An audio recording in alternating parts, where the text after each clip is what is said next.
lo dijo en la primera hora. Sigamos en la tónica de la emergencia sanitaria.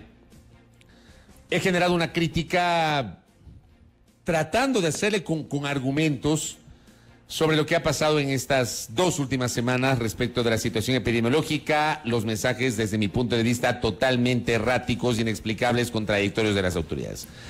Acudamos a un especialista. Daniel Simancas está con nosotros, nos atiende telemáticamente. Él es el director de investigación de la Universidad UTE. Mi doctor, ¿cómo le va? Bienvenido, buen día. Fabricio, buenos días a todos. Es un placer estar con ustedes. Gracias, doctor. A ver, ¿cuál es su criterio? No sé si usted encuentra una explicación al hecho de que el lunes se argumentó que no se autorizaba presencia de público hoy por la situación epidemiológica. Y ayer resulta que se echaron para atrás y autorizan la presencia de público. Mi punto es, ¿qué cambió del lunes al miércoles para que a su vez cambie la decisión inicial del COE? Ato esto a lo que ha pasado las últimas 2 semanas, que lo comenté hace minutos. Hablaron de que la situación epidemiológica era tan complicada que se retomó el sistema de semáforos. Una semana aparecieron 193 cantones en semáforo rojo y a la siguiente semana aparecen 179 cantones en semáforo amarillo. Yo no entiendo nada. No sé cómo le ve a usted. Doctor, tenga la bondad. Yo creo que por ahí bajaron unos puntitos en la popularidad de las autoridades, creo. Entonces encontraron alguna estrategia para poder ganar unos puntitos porcentuales por ahí. Esa es mi primera impresión, porque realmente desacreditar al organismo que está bien o mal llevando a cabo la pandemia, pues es riesgoso, ¿no? En una comunicación efectiva en salud, una comunicación de riesgo, pues es realmente muy preocupante lo que ha pasado, porque marca un precedente, yo diría hasta cierto punto nefasto para el manejo de esta pandemia, ¿no? Se toman decisiones, se cambian cuando se sabe que el escenario epidemiológico se debe analizar en las últimas 3 semanas, y así es como lo hicieron. Las últimas 3 semanas pues estábamos con presión sanitaria, deciden tomar una decisión que tampoco fue del todo acertada, ¿no? A decir que no hay público, y luego decir el 50% es peor que decir vamos a ver un 30% con todas las medidas de seguridad, va a estar los militares, va a apoyar a la policía, vamos a ver que se cumpla al pie de la letra, que se mantenga la distancia, porque estamos en problemas, estamos con presión sanitaria. Eso no se lo hizo, imagínense, de 0 a 50 es diferente que de 30 a 50, de 0 a 30, no sabe manejar la percepción de riesgo. Y los mensajes que se dan a la población, pues totalmente fuera de lo que se estipula en una comunicación de riesgo. Es como decir, ¿saben qué? Parece que no va a pasar nada con el volcán Cotopaxi, así que dejemos nomás de hacer los simulacros. O no hay alerta de tsunami, entonces no evacuemos a la población. Entonces a eso equivale en la crisis sanitaria. Obviamente en la crisis hay más muertos que en el tsunami y en la erupción del Cotopaxi, ¿no? Así que mal. Para mi punto de vista hay mensajes contradictorios. Yo creo que hay varios actores dentro del manejo de la pandemia, no se ponen de acuerdo. La vicepresidencia, el Ministerio de Salud, todos quieren hablar de salud. Entra el Ministerio del Trabajo, entra el de Turismo, con datos por aquí, con datos por allá. La calidad del dato no es buena, no hacemos tantas pruebas como deberíamos. Entonces realmente es una situación crítica la que vivimos, y no solo los epidemiólogos también, porque no hay datos abiertos.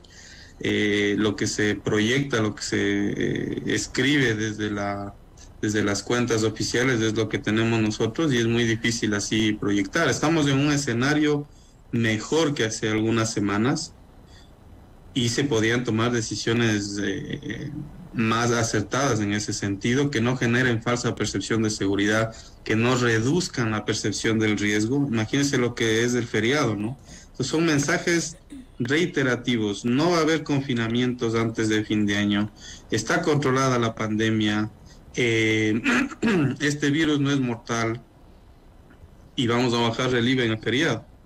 ¿Qué piensa usted en el colectivo? Que ya está, pues estamos al otro lado, estimado Fabricio. Doctor, buenos días. Sí, justamente yo quería que se profundice un poco en este análisis del mensaje que estamos dejando a la ciudadanía, porque ¿cuánto puede incidir justamente esto en las estas decisiones, en el relajamiento de la población? Justamente por todo esto que usted acaba de citar. Bueno, fatal, ya hemos tenido experiencia, estamos llamando al desorden, estamos reduciendo la percepción del riesgo en la población y con un virus que ha explotado en todo el mundo, lo hizo acá. Sabemos que la vacuna no es todo, otro cantar fuese que nos confiemos solamente de las vacunas, ese mensaje hay que dar, ¿no? Entonces yo creo que el mensaje debería, utilizando hasta las mismas palabras, pero diferente, ¿no? Ciudadanos, no podemos llegar a un confinamiento. Nos ha dolido mucho, nos ha costado mucho. Es improbable que nosotros permitamos, porque esto no es un decreto. No va a haber confinamientos y no va a haber. Y seguimos ampliando las camas y seguimos ajustando la situación para bajar los porcentajes de saturación del sistema sanitario. No, todos tenemos que hacer un compromiso para no llegar a un confinamiento. Tenemos que ser responsables para no tener que tomar restricciones. Cumplamos la normativa en bares, karaokes, gimnasios, en eventos masivos. Hagamos las cosas bien para no llegar a un confinamiento o más restricciones, para no parar la movilidad, para no parar el país. Estamos en una crisis económica. Qué diferente es. Pero no hay confinamiento. Ya le voy a decir al COE que abre el fútbol. No sé qué les pasaría. ¿Qué pasa? Pues esto es una ciencia, la comunicación. Ustedes son expertos en eso. Entonces deja mucho que desear. La comunicación del riesgo no ha sido buena en ninguna fase de la pandemia. Y lo que vivimos es quizá una percepción equivocada de la ciudadanía. Hasta estamos fantaseando esto del 85% de inmunidad de rebaño, cuando se sabe que las vacunas no son 100% efectivas. Pero doctor... Que necesitamos nuevas vacunas. Doctor, ya le voy a preguntar sobre el tema de las vacunas. A ver, quiero un poco recapitular lo que le preguntaba al inicio. Hace 2 semanas nos implementaron nuevamente el sistema de semáforos. 193 cantones en semáforo rojo, la mayor parte del semáforo rojo. Una semana después, 179 en semáforo amarillo. Yo le pregunto a usted, con base en las cifras que seguramente usted habrá revisado, usted revisa diariamente y está al tanto de estas materias, las cifras cambiaron de tal modo que se justificaba que de 193 cantones que estaban en semáforo rojo, una semana después 179 pasen a semáforo amarillo. O sea, ¿la situación mejoró para justificar ese cambio de semaforización o no, doctor? Sí, la situación en las últimas 2 semanas ha mejorado. Hay una tendencia a la estabilización de los casos. En esa semana se redujo 10.000 casos. Recordarán que el Ministerio de Salud compró un montón de pruebas. Entonces hicieron más pruebas, se elevó los casos y luego empieza a bajar. Entonces quizá hubo un error técnico en no mencionar que se estaban haciendo más pruebas, porque sí se estaban haciendo más pruebas, pero definitivamente hay que decirlo. O sea, el semáforo no es el error, no es la equivocación, sino es la comunicación. El semáforo es deseable, se hace en España, en Colombia, en la mayoría de países. O sea que como concepto, como herramienta, es adecuado utilizar el semáforo. ¿Está bien eso? Por supuesto. Y la sectorización. Imagínense que hay cantones que no reportan muertos en las últimas 2 semanas, o no hay un exceso significativo de los muertos. Y les mandamos a todos a rojo. Entonces lo que no se hizo es la sectorización por cantones. O sea, se decidió que como el país, así como sacan algunos analistas de datos, ¿no? O sea, que el país está incrementándolo, sí, pero ¿en dónde? ¿En dónde está? ¿Dónde tenemos que cerrar? ¿O tenemos que cerrar las tiendas a las 8 de la noche en el cantón en el cantón, por ejemplo, Salcedo, todos tienen que cerrar. Entonces, ese es el concepto de la generación de una percepción de riesgo también que tiene diferentes características poblacionales, vacunación, tasa de incidencia, eventos masivos. Por ejemplo, no se ha hecho las fiestas cantonales. Tenemos en diciembre las fiestas de Tulcán, por ejemplo, ellos presentan más muertos antes que todos los cantones. Entonces, eso ha fallado y ahora se lo está haciendo, pero realmente este cambio drástico sin una comunicación efectiva, pues deja mucho que desear, ¿no? Da igual, nos sume en una posibilidad de pensar que todo está mal, y no todo está mal, pero por supuesto que no todo está bien tampoco. Doctor, hoy en día que se habla mucho de la necesidad de leyes para combatir el tema de la inseguridad en el país, le consulto a usted, ¿es urgente la promulgación de una ley para el manejo justamente de la pandemia a propósito de esta serie de decisiones que hemos visto se han adoptado en este último tiempo? Por supuesto, pero que estén las cosas claras. Es necesario no solamente para manejar la crisis del COVID, como se dice ahí, hay algunas correcciones que se debe hacer a esa ley. A mí me invitaron a una partecita chiquita, pero necesitamos una ley para las crisis sanitarias en general. Esta no será la primera ni la última. Podemos tener crisis con bacterias, con resistencia bacteriana, pero no en un afán de eternizar al COE y tal vez hacer una especie de culto draconiano a las restricciones y acostumbrarnos a que nos impongan restricciones, sino realmente que se puedan gestionar fondos, que se puedan gestionar actividades, acciones, y que no dependan necesariamente de decretos presidenciales para generar restricciones, ¿no? Eso es lo que se quiere de una ley, pero es necesaria. Que solo sea para esta pandemia, no estoy de acuerdo. Esta pandemia no será la primera ni la última que tengamos. Claro, porque yo se me pongo a pensar, resulta que la Corte Constitucional en el último trimestre del 2020 le ordenó al gobierno de ese momento que envíe a la Asamblea Nacional un proyecto de ley para la pandemia. Último trimestre del 2020.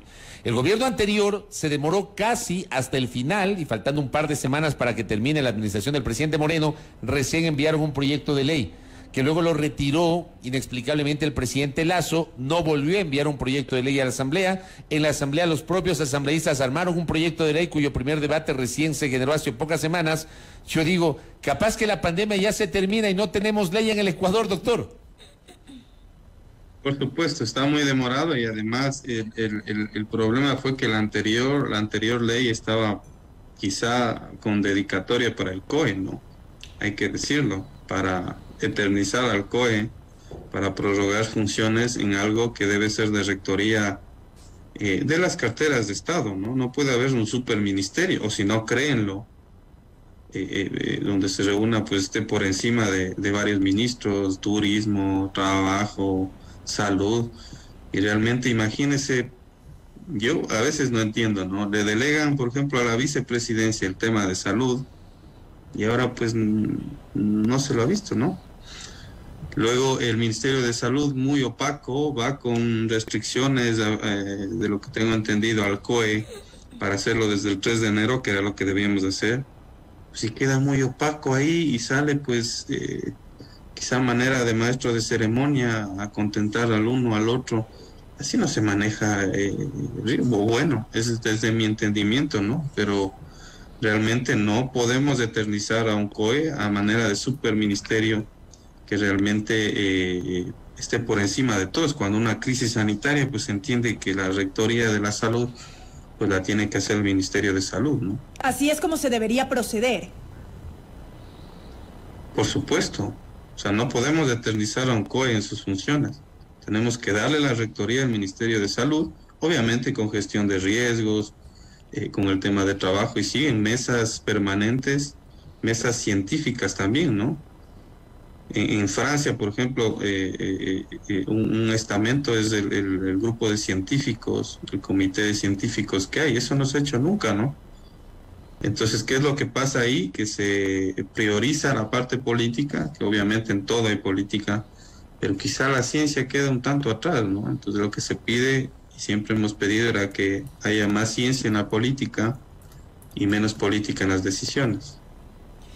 Doctor, de aquí en más, ¿cómo miraríamos justamente el manejo de la pandemia cuando estamos ya en febrero, próximos a un feriado por carnaval, en donde sabemos que muchas personas salen de las ciudades, acuden a los balnearios, a los diferentes destinos turísticos, cuando todavía la pandemia no ha pasado? Entonces, ¿cómo nos proyectamos de aquí hasta esa fecha, por ejemplo, y según cómo viene avanzando la presencia del virus? Bueno, realmente lo que esperaríamos es una meseta de unas 2 o 3 semanas y luego ya un descenso sostenido. Ojalá que lleguemos con eso antes de las fiestas de carnaval, del feriado de carnaval. Ojalá, porque eso ha sido la tendencia mundial, ¿no? Unos picos muy, muy empinados y luego una bajada también dramática, lo que sucedió en Dinamarca, lo que sucedió en Sudáfrica, lo que está sucediendo en el Reino Unido. Entonces realmente esto puede ser el inicio del fin de una pandemia. Entonces hay que estar positivos pero responsables. Obviamente no llamar, estamos en medio de una ola y lo que hacemos es invitar a la población pues que en medio de un tsunami, invitamos a la población a que se meta a la playa. Eso estamos haciendo. En vez de realmente esperar, porque ya se ha demostrado que económicamente obviamente es más factible. Mire lo que pasó en esta última. Dice, la ciudadanía entendió el mensaje. ¿Qué mensaje va a entender si estaba enfermo? La mayoría de nosotros estábamos enfermos, estábamos con gripe, estábamos con tos. No había nadie en los centros comerciales. Y eso ha sido la tendencia en las calles vacías, negocios cerrados. Que estábamos enfermos, ¿no? Que entendió la gente que se está cuidando. Entonces realmente preocupa lo que va a pasar en el fin de año cuando todavía estamos estabilizando los casos y nos falta muchísimo.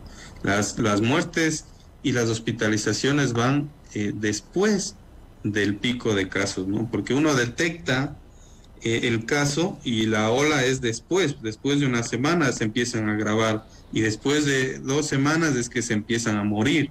Entonces por eso es que estamos incrementando los muertos, pero los casos están bajando. Tenemos presión sobre el sistema sanitario, por supuesto. Y todo esto, Fabricio, todo esto depende de la presión hospitalaria, porque quizá todos nos vamos a contagiar del virus, pero no podemos contagiarnos todos a la vez, porque los médicos ya no jalan, los médicos están saturados, explotados. Hay 800, 900 pacientes diarios en el Quito Sur. En las provincias hay 300, 400 atenciones diarias de pacientes con 3, 4 médicos. Entonces el sistema de salud no da, y cuando amplías para decir que estamos bien, amplías las camas, estás dejando de atender otras cosas. Y si dejas de atender otras cosas, pues la gente va a las clínicas porque no hay camas. Y si van a las clínicas, pues es un golpe al bolsillo. El gasto de bolsillo, que es uno de los principales indicadores de salud, se dispara. Y entonces, ¿qué es lo que pasa? Las clínicas se forran, los pacientes empeñan el poco patrimonio que han podido hacer en toda su vida, y entonces esto de la gratuidad, del acceso, de todo, pues queda solamente en la retórica, ¿no? Oiga, doctor, usted ya, digamos, abordó lo que se viene. Tenemos feriado de 4 días a fin de mes. Se acaba febrero y febrero se acaba justamente con el feriado de carnaval. ¿Qué debería ser lo plausible? Mantener el feriado, establecer restricciones. Ojo que no se puede volver a decretar estado de excepción de acuerdo a las últimas decisiones de la Corte Constitucional. Pero ¿qué debería ser lo plausible desde la autoridad de cara al feriado que se avecina de carnaval, doctor? Analizar la situación epidemiológica con los pocos datos que tenemos. Yo aspiro que en unas 2 semanas los indicadores estén mucho mejor, que la presión sanitaria disminuya y podamos responsablemente pues sugerir, no sé, un 50% en las playas, quedarnos en amarillo, por ejemplo, pero tampoco podemos cerrar, ¿no? O sea, nadie ha dicho aquí, ningún científico va a decir que la economía no sirve para la salud. Obviamente el desempleo, la falta de dinero, para comprar mascarillas, la gente que tiene que salir. Pues eso también es salud. Si no hay economía, no hay salud. Pero si no hay salud, tampoco hay economía. Pues estamos enfermos, como un trabajador enfermo que ya se complique su diabetes por el COVID. Entonces tenemos que hacer un equilibrio, pero esto se maneja semana a semana. Ojalá esta tendencia que tenemos ahora a bajar los casos se mantenga y en 2 semanas podamos tomar decisiones basadas en evidencia y más sensatas, pero no cambiar, pues. Si el COE dice 50% de aforo y mandan un quipus al presidente y dicen, no, mejor hagamos 75. Sí, ¿Para qué existe el COE? Pues? Claro, COE? pero eso digo, no debería fijarse al ojímetro, sino con base en la evidencia científica. De manera técnica, claro. Además, ¿no? Por supuesto, los datos indican que hay una excesiva presión sanitaria y se tienen que tomar restricciones. Y las restricciones se debían tomar antes de que esto suceda, Fabricio, y eso no se lo hace. Uno no tiene que reaccionar. Es falso lo que dicen en la mesa de trabajo de Guayaquil, por ejemplo. Hemos tomado las decisiones oportunas. ¿Qué decisiones oportunas cuando ya no tienes camas? Ya veíamos lo que Omicron provocaba en todo el mundo. ¿Por qué no lo hicimos antes?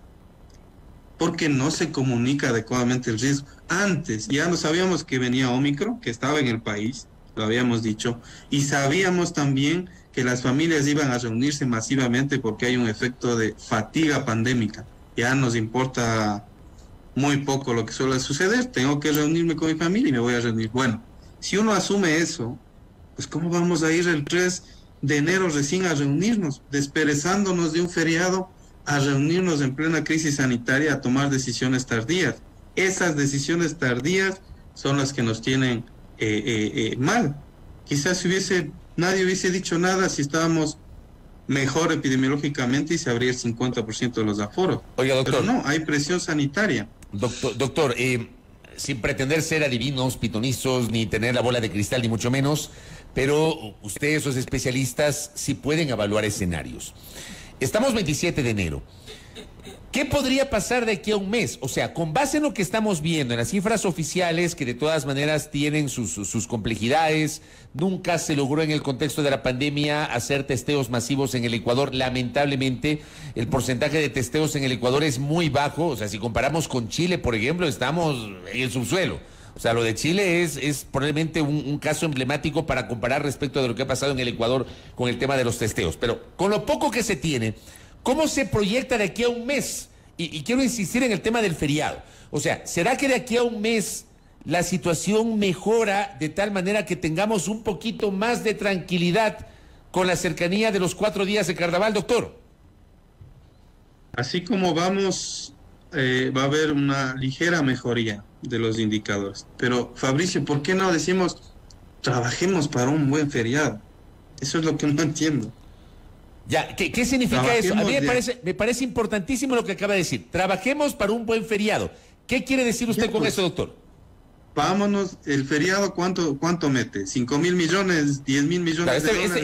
Este es uno de los feriados que más plata mueve del año, el carnaval, porque además se activan las playas, la economía en Ambato, en Guaranda, aquí en Amaguaña. O sea, es un feriado que mueve muchos recursos, el feriado de carnaval, que además es de 4 días, doctor. Bueno, el impacto de las decisiones se dan en 2 semanas, en 2 a 3 semanas. Si ahora tomamos decisiones, teletrabajo, pruebas, análisis de sitios calientes, control, sectorización de focos de contagio en mercados, en plazas, en centros comerciales. Preparémonos para el feriado, pues es posible, por supuesto. Pero cuando empiezas a abrir, ¿qué estás abriendo? ¿Cuál es el impacto? ¿Cuáles son los datos, Fabricio? ¿Qué es lo que debemos nosotros rescatar? ¿Qué es lo que más plata nos va a dar? ¿Qué es lo que más plata va a inyectar al país? El feriado, pues. Tenemos que prepararnos para el feriado. ¿Cómo? Tenemos que hacer algunos sacrificios, pues. Entonces vamos a ir fin de semana al cine, vamos a ir el otro fin de semana al fútbol, vamos a ir el otro fin, pero también quiero irme al feriado de carnaval. No, pues. Esto, si la gente se mueve, si la gente se reúne, si la gente va al cine, a los gimnasios, a los bares, a las discotecas, esto va a seguir los contagios, hay gente susceptible, hay reinfección importante. Entonces, ¿cuándo han dicho esto, Fabricio? Trabajemos para un feriado responsable. No, vamos a bajar el IVA. Y si los COE dicen que hay restricciones, pues yo digo que no hay restricciones. Ese es el mensaje. Entonces, vamos nomás, vamos al fútbol, vamos a los bares, a las discotecas, vamos nomás, y también al feriado. Doctor, para ir concluyendo rápidamente, enfatizar en la importancia del tema de la vacunación. Estamos ya en la aplicación de la tercera dosis de la vacuna y claro, hay mucha expectativa o incertidumbre en la gente que sostiene, bueno, de aquí en más, cada vez y tanto tendremos que seguirnos vacunando. Yo creo que no. Realmente el tema de la cuarta dosis llama mucho la atención. Si sigue este Omicron, pues sería realmente, no sé, dirigido casi que exclusivamente a población de riesgo, pero una cuarta dosis, una quinta dosis es impensada. Se debe presionar, y así lo estamos haciendo desde la ciencia, para que se renueven las vacunas, que se actualicen. ¿Cómo vamos a poner refuerzo tras refuerzo? Si la idea de esto no es erradicar al virus, sino controlarlo, que sea endémico, que sea suave, ¿no? Es como la gripe, digo. Como la gripe más o menos, doctor. Perdón que haga esta comparación.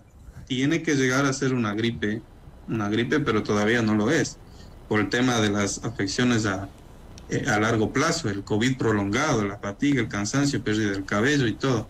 Una cuarta dosis está en discusión. Yo ya estoy, o un grupo de científicos estamos pensando en realmente exigir más bien a las farmacéuticas que hagan una vacuna para Omicron, nos vacunemos por agosto y septiembre, nos dure un año, este virus pase a ser estacional, así como influenza, nos fantasiemos con retirar la mascarilla en algún momento en este mismo año, y ojalá que Omicron sea el inicio del fin de la pandemia, ¿no?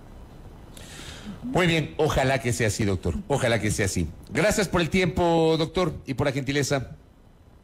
Gracias a ustedes, un placer siempre. Siempre importantes los aportes de Daniel Simancas, director de investigación de la Universidad UTE, desde su conocimiento, su experiencia, de los científicos, de los especialistas. Es que procuramos nutrirnos nosotros en nuestros espacios para trasladar esa información a ustedes. Y obviamente las recomendaciones que nos ha planteado Daniel Simancas en el curso de la jornada del día de hoy. Primera plana. Todas las noticias, todas las voces.